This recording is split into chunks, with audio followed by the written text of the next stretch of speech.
जब तुम्हारे परवरदिगार ने फरिश्तों से कहा कि मैं मिट्टी से इंसान बनाने वाला हूँ, जब मैं उसको दुरुस्त कर लूं और उसमें अपनी रूह फूंक दूं, तो उसके आगे सजदे में गिर पड़ना।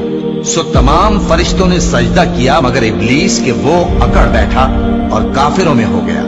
अल्लाह ने फरमाया कि ऐ इब्लीस, जिस शख्स को मैंने अपने हाथों से बनाया उसके आगे सजदा करने से तुझे किस चीज ने मना किया? क्या तू गुरूर में आ गया या ऊंचे दर्जे वालों में था?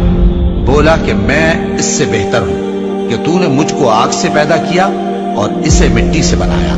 फरमाया बस यहां से निकल जा, तू मरदूद है और तुझ पर क़यामत के दिन तक मेरी लानत पड़ती रहेगी। कहने लगा कि मेरे परवरदिगार, अच्छा तो मुझे उस रोज तक के लोग उठाए जाएं मोहलत दे। फरमाया कि तुझको मोहलत दी जाती है उस रोज तक जिसका वक्त मुकर्रर है।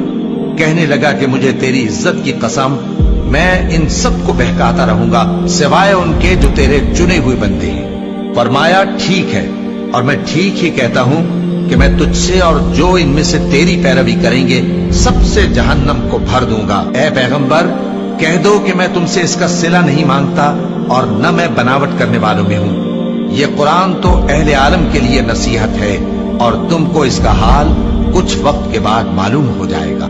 लोग जमीन पर है, सबको फना होना है, और तुम्हारे परवरदिगार ही की जात जो साहिब जलाल करम है बाकी रहेगी। तो तुम अपने परवरदिगार की कौन कौन सी नेमत को झुटलाओगे?